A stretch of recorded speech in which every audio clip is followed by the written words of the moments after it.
आज हम पढ़ रहे हैं वर्तमान साझेदारों के मध्य लाभ विभाजन अनुपात में परिवर्तन, यानी जो साझेदार हैं उनके लाभ विभाजन अनुपात में परिवर्तन आएगा। परिवर्तन आने पर क्या क्या चेंजेस होंगे वो देखिए। लाभ विभाजन अनुपात में परिवर्तन से आशय यह है कि एक साझेदार दूसरे साझेदार से लाभ का अंश क्रय करता है। जिस साझेदार के लाभ के भाग में वृद्धि होती है उसे हम क्या कहेंगे, लाभान्वित साझेदार यानी गेनिंग पार्टनर। जिसके लाभ में वृद्धि होती है उसे हम कहेंगे लाभान्वित साझेदार, तथा जिस साझेदार के लाभ में कमी होती है उसे हम कहेंगे त्यागकर्ता साझेदार। जिसकी में कमी आई है वो त्यागकर्ता साझेदार। लाभ विभाजन अनुपात में परिवर्तन से लाभ प्राप्त करने वाले साझेदार व त्याग करने वाले साझेदारों की क्षतिपूर्ति करते हैं। लाभ विभाजन अनुपात में परिवर्तन पर लेखांकन में निम्न विषय विचारणीय है। देखिए किस किस पे ध्यान देंगे आप जब भी लाभ विभाजन अनुपात में परिवर्तन होगा।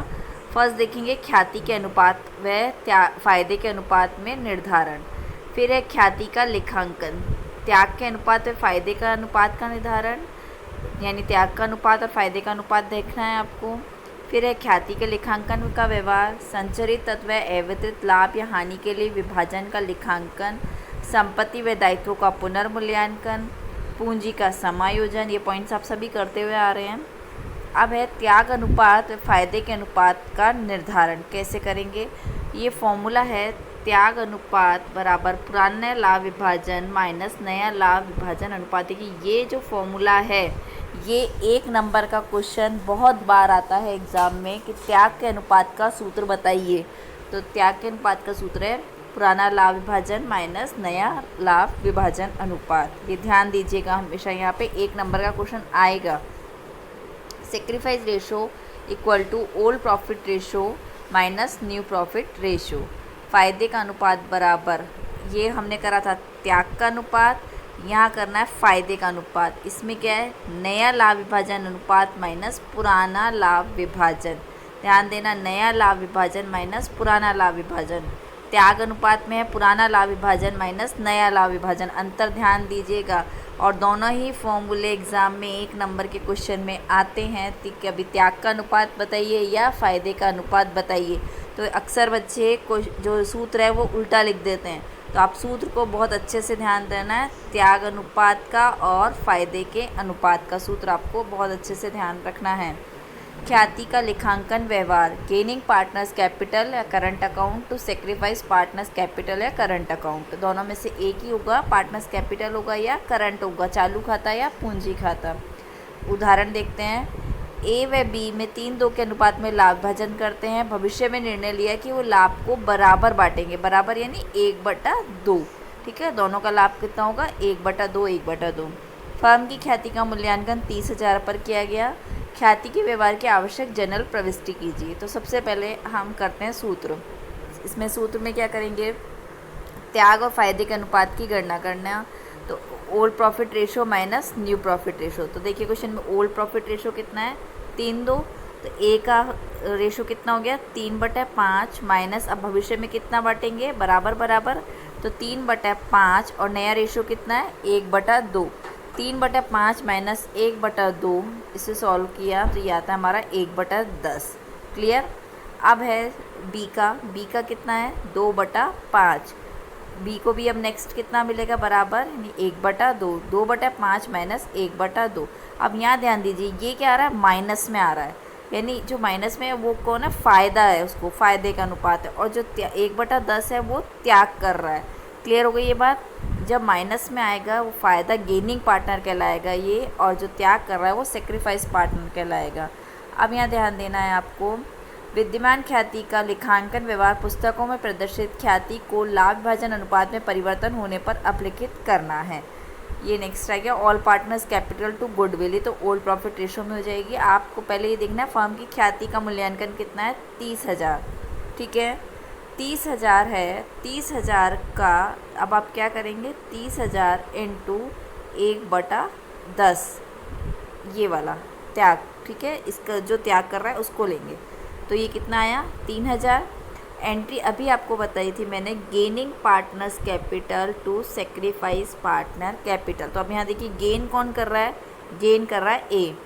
ठीक है, और सेक्रीफाइस कौन कर रहा है, सॉरी उल्टा बोला मैंने, गेन कौन कर रहा है, गेन कर रहा है बी, ठीक है, फ़ायदा किसको हो रहा है, बी को, और सेक्रीफाइस कौन है, ए त्याग कर रहा है।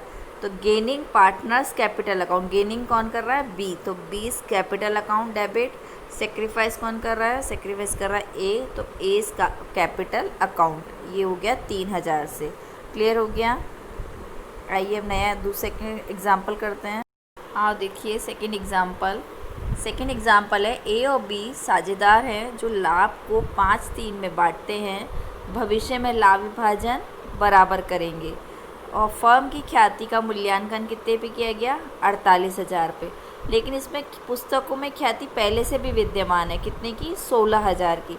तो जब पहले से विद्यमान होती है जो ख्याति, तो उसे पहले रिटर्न ऑफ करना है, यानी ये पॉइंट पढ़िए, विद्यमान ख्याति का लेखांकन, जो विद्यमान है ख्याति यानी पुस्तकों में प्रदर्शित ख्याति को लाभ विभाजन अनुपात में परिवर्तन होने पर अपलिखित करना होता है, ठीक है, अपलिखित करना होगा किसमें, ओल्ड प्रॉफिट रेशो में, और ओल्ड पार्टनर्स ही करेंगे।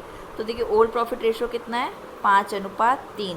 तो अब देखिए मैं 16,000 को 5:3 में बांटती हूँ, 5/8, ये क्लियर हो गया, 8 दूनी 16 यानी 5 दूनी 10, 10,000। तो देखिए ए कैपिटल 10,000 और बी कैपिटल 6,000, 16,000। ये तो हमारी पहले पुरानी गुडविल जो है वो रिटर्न ऑफ हुई है, ठीक है। अब वापस से त्याग का अनुपात निकालिए, old profit ratio minus new profit ratio. Old profit ratio कितना है, 5/8, ये लिख दिया 5/8। अब भविष्य में कितना लेंगे, बराबर बराबर, तो 5/8 माइनस 1/2, तो ये सॉल्व करेंगे तो सेक्रीफाइस हुआ 1/8 का। अब बी का देखिए, बी का कितना है, 3/8, अब नया कितना हो जाएगा, 1/2, तो 3/8 माइनस 1/2, ये अब देखिए माइनस में आ गया, यानी ये क्या है, गेनिंग रेशो, ठीक है, जो माइनस में है वो गेन कर रहा है, उसको फ़ायदा हो रहा है, और जो प्लस में है वो त्याग कर रहा है। तो अब आप यहाँ देखिए क्या एंट्री बनती है, B's capital account debit to S capital.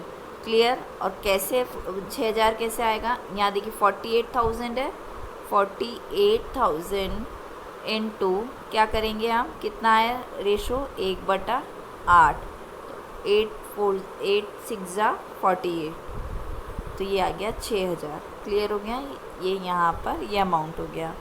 अब हम करते हैं नेक्स्ट, XYZ एक फर्म में साझेदार है जो 3-2-1 के अनुपात में लाभ विभाजन करते हैं। वे निर्णय करते हैं कि भविष्य में Z का हिस्सा 1/3 होगा। फर्म की ख्याति का मूल्यांकन 30,000 पर किया गया।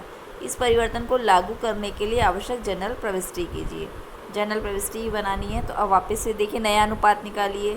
पहले पुराना अनुपात कितना है, 3-2-1, नया कैसे निकलेगा, Z का हिस्सा कितना है, 1/3, तो देखिए माना लाभ 1, Z को दे दो 1 माइनस 1/3, इसको सॉल्व करने पे कितना आया, 2/3। अब ये 2/3 किस किस का हिस्सा है, एक तो X का है और एक Y का है, ठीक है।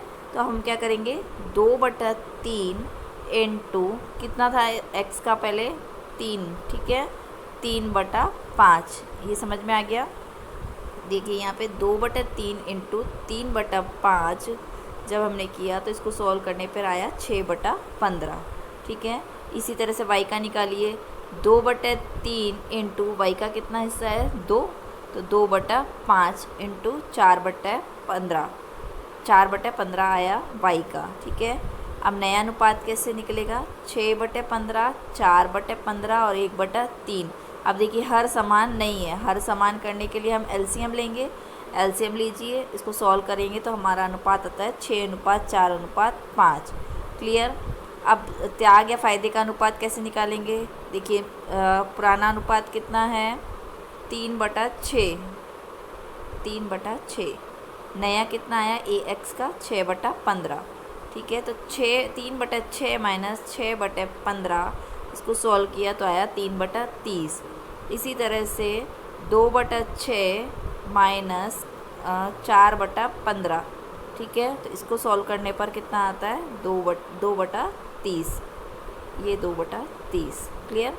जेड का 1/6 माइनस कितने हिस्से के लिए दिया उसको, ये नया, ये यहाँ पे रेशो आया उसका 5/15, तो 1/6, 5/15, तो ये जेड जो है ये गेनिंग हो गया, माइनस में आया 5/30। क्लियर। तो अब क्या एंट्री बनेगी जो माइनस में है, जेड्स capital account debit to X and Y's capital. ठीक है। अब अमाउंट निकालिए। अमाउंट निकालने के लिए 30,000 की ख्याति का मूल्यांकन है, तो 30,000 इंटू कितना है अनुपात, 3/30। 30,000 इंटू 3/30, तो ये आया एक्स का।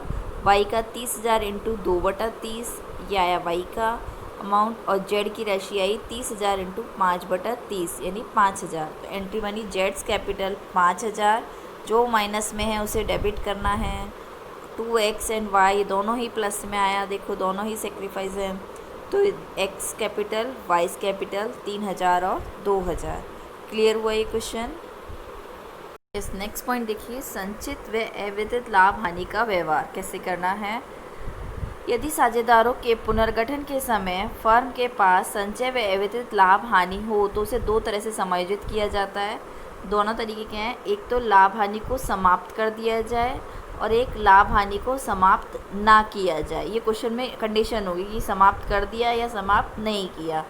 ठीक है। संचय व लाभ हानि को समाप्त कर दिया जाए। संचय व अविदित लाभ हानि को वर्तमान साझेदारों के बीच उनके पुराने लाभ विभाजन अनुपात में बांटा जाता है। तो देखिए, संचय व अविदित लाभ को किस में बांटेंगे हम, पुराने लाभ विभाजन अनुपात में बांट दिया जाएगा।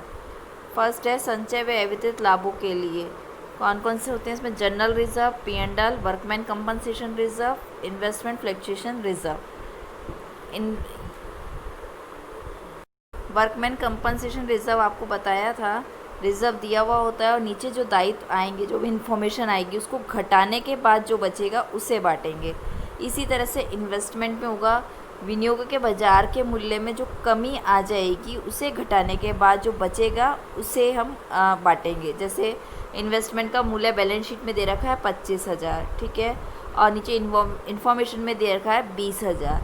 क्लियर है। अब कितना घटा, हमारा कितना मूल्य कम हो गया, 5,000। 5,000 कम हो गया और फंड हमने बना रखा है 10,000 का। क्लियर। 10,000 में से 5,000 जो कमी आई उसको घटाने के बाद जो 5,000 बचेंगे हम इसे अमाउंट को बांटेंगे। ठीक है। ये है विनियोगों के बाजार मूल्य में आई कमी को घटाने के बाद। संचित हानियों व स्थगित आय व्यय के लिए partners capital current account debit to P&L to deferred revenue expenditure, ये भी ओल्ड प्रॉफिट रेशो में आपको बांटना है।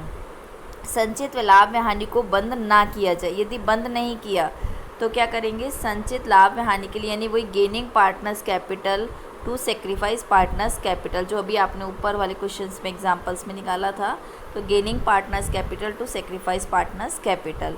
ठीक है। संचित हानियों के लिए sacrifice partners capital account debit to gaining partners capital, दोनों ही एंट्री ध्यान रख लिए अपोजिट एक दूसरे की।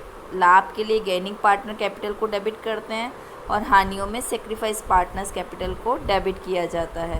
क्वेश्चन देखिए, एक फर्म में ABC साझेदार है, 3-2-1 में लाभ विभाजन करते हैं। उन्होंने भविष्य में लाभों को बराबर बांटने का निर्णय किया।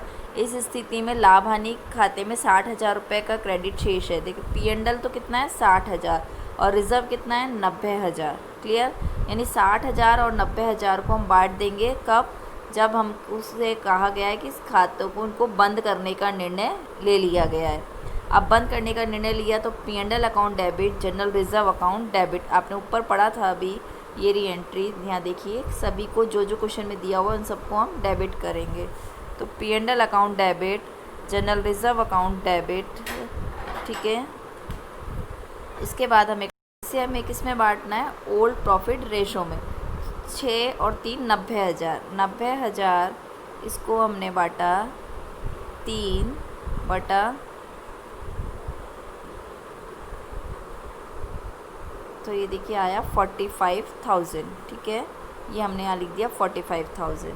इसके बाद B का 30,000, 90,000 इंटू